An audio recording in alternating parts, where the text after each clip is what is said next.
this tutorial, we will be discussing titration curves. So this is an example of a titration curve. Notice at the bottom, we have the amount of the titrant that's been added, and on the left-hand side, we have the pH as it changes. The titration plot gives us information about the stoichiometric relationship between the acid and the base, the molarity of the unknown acid or base being titrated, the pK and the Ka, or the pKb and the Kb of the acid or base being titrated, the type of base or acid being titrated, such as strong, weak, number of hydrogen, so on and so forth. It could also give us data that can lead to determination of relative pH before, during, and after the neutralization process. So here's a typical setup of a titration. We have a solution in a flask in the bottom. This is a burette, and the solution's on the top. Most of the time it's going to be acid or base, but there are other types of titrations. In this particular example, we have the acid on the bottom and the base in the burette. You'll notice that as the base comes down, it reacts with the acid to form those water molecules. You'll see a change in color down here. That's called an indicator. As the reaction occurs, the indicator senses that, and as the pH changes. Once the color is completely the same, then the titration is complete. The titration curve is a plot of the pH versus the amount of added titrant. The inflection point of the curve is the equivalence point of the titration. Prior to the equivalence point, the known solution in the flask is in excess, so the pH is closest to the pH of the known solution. The pH at the equivalence point depends on the pH of the salt solution. The equivalence point of a neutral salt will be 7, while the equivalence of an acidic salt would be less than 7, and that of a basic solution would be more than 7. Beyond the equivalence point, the unknown solution in the burette is in excess, so the pH approaches its pH. So the initial pH of the weak acid is determined using the Ka of the weak acid. So right here, at the very, very beginning, similar to the weak acid equilibrium problems. Before the equivalence point, the solution acts and behaves like a buffer. It's not really a buffer, but it acts like a buffer, where the hydrogen reacts with the OH and so on and so forth. The pH at the half neutralization point can be determined using the Henderson-Hasselbalch equation. At the half neutralization point, the weak acid is equal to the conjugate base concentration. Other points within the excess acid region can be determined as you would determine the pH of a buffer. At the equivalence point, the weak acid has been completely neutralized by the base. Moles of the weak acid is equal to the moles of the base added. So notice the difference between the moles of the base added versus the moles of the conjugate base. The pH at this point is totally due to the presence of the conjugate base concentration that is in the solution. pH at the equivalence point is determined by using the Kb of the conjugate base of the weak acid. So instead of using the Ka like you would at the beginning, from the equivalency point on, you'll be using the Kb.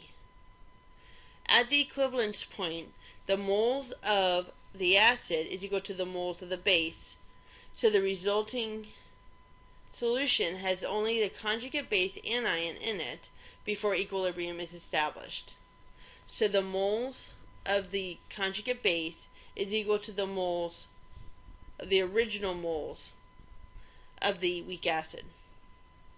The initial concentration of that base, of the conjugate base, is equal to the moles of the conjugate base over the total liters.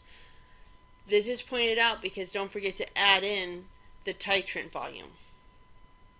Then you calculate the weak base equilibrium problem. Beyond the equivalence point, the OH minus is in excess.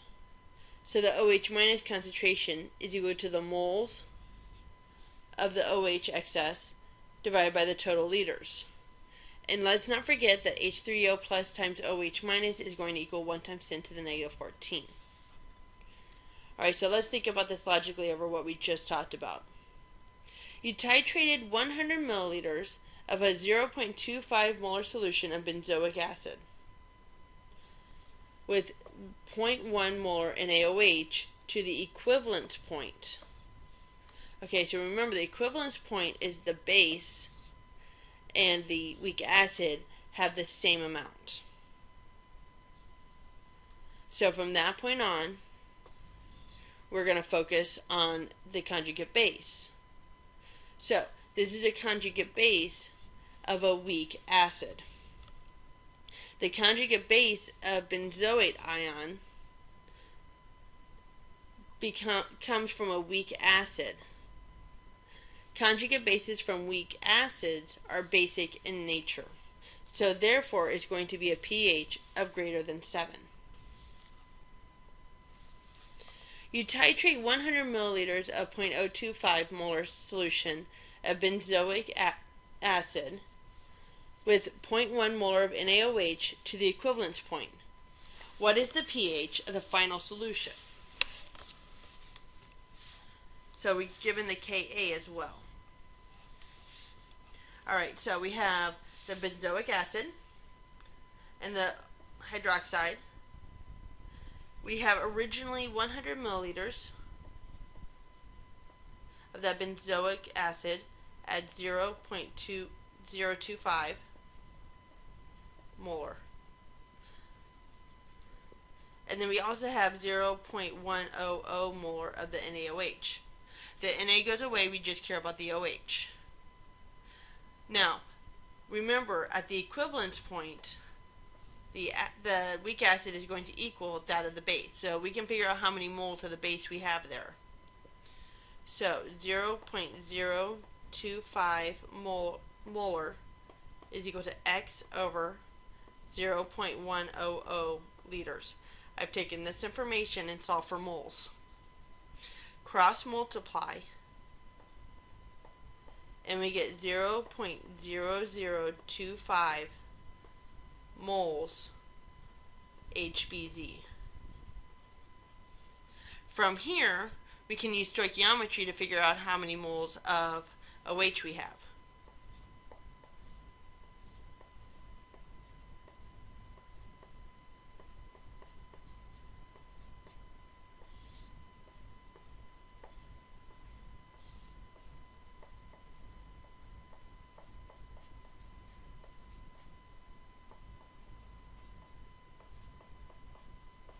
And that gives us, because it's a 1-to-1 ratio, 0.0025 moles OH.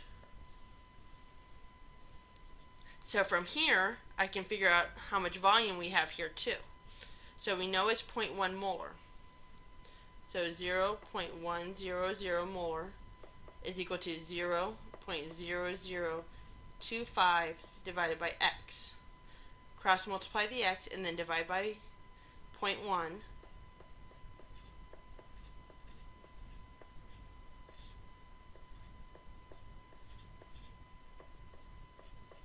And we get 25 milliliters, or 0.025 liters.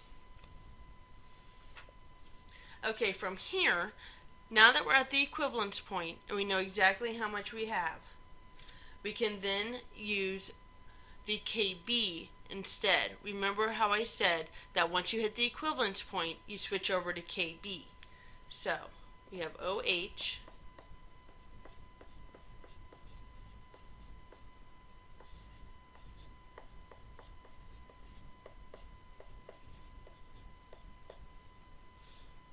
Originally we had the 0 here,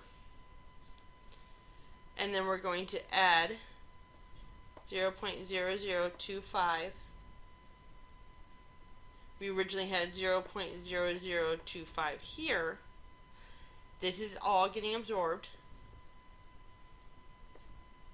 So that means at the very end it's going to be 0, and all the concentration is going to go to the right.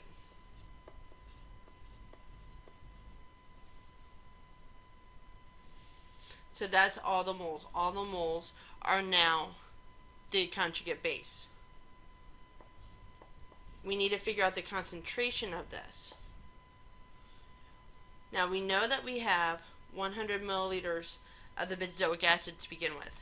We determined over here we have 25 milliliters. There was a reason why we did that. So we can add them together to make 0.125. Divide that out. We come up with 0.02 molar.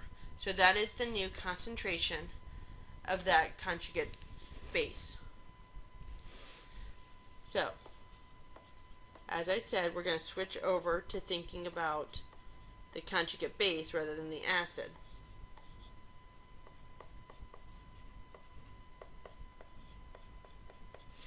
So now we have 0.02 molar. We don't worry about water. We have none of this now and none of this now. So when we shift it,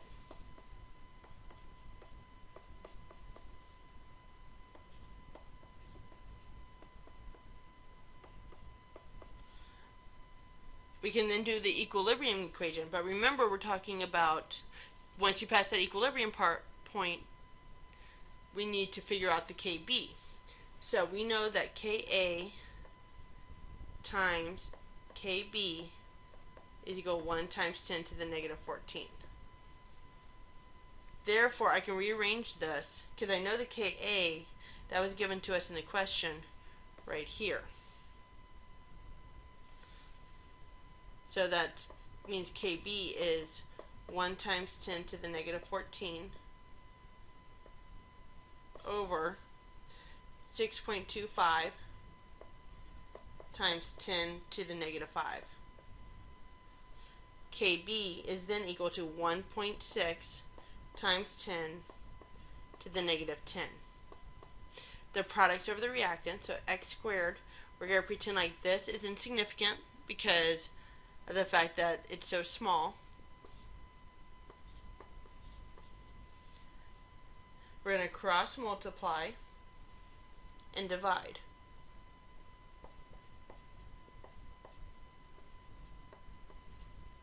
When you cross multiply, it's 3.2 times 10 to the negative 12. Then you're going to take the square root of both sides.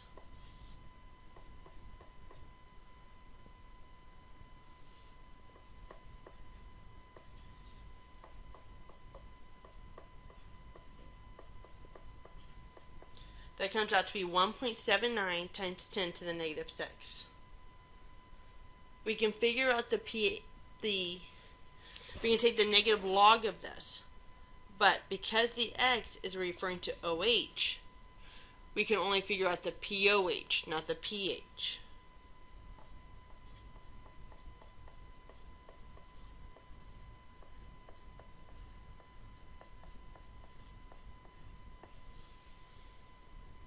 So, the POH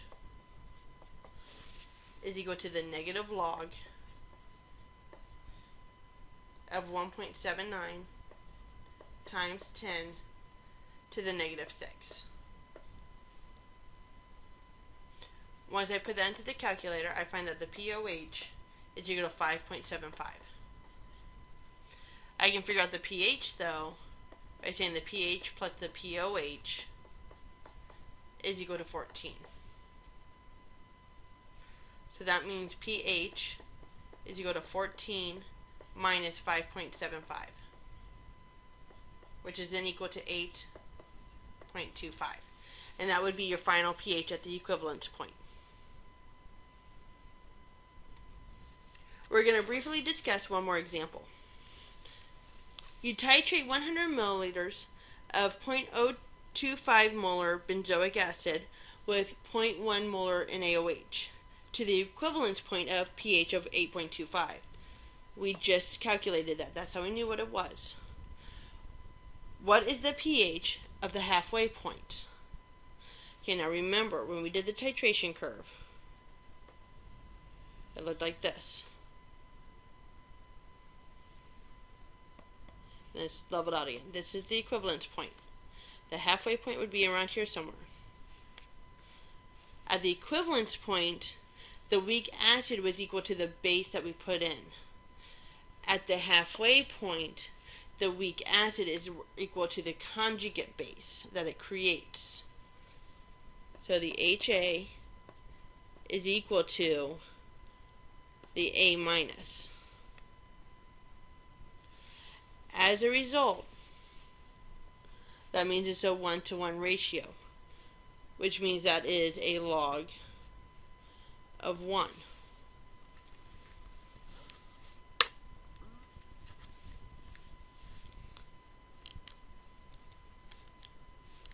So, at the halfway point, the moles of HBZ is equal to the moles of BZ minus.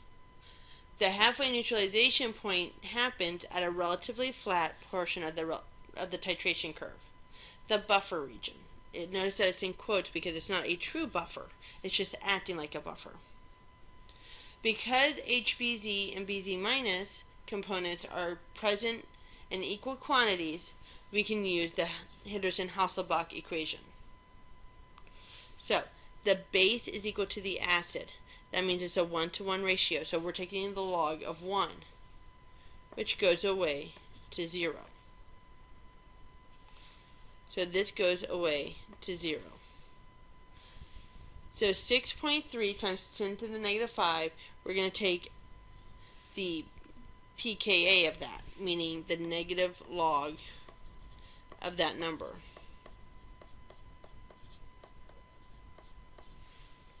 That comes out to be 4.2. So your pH will be approximately 4.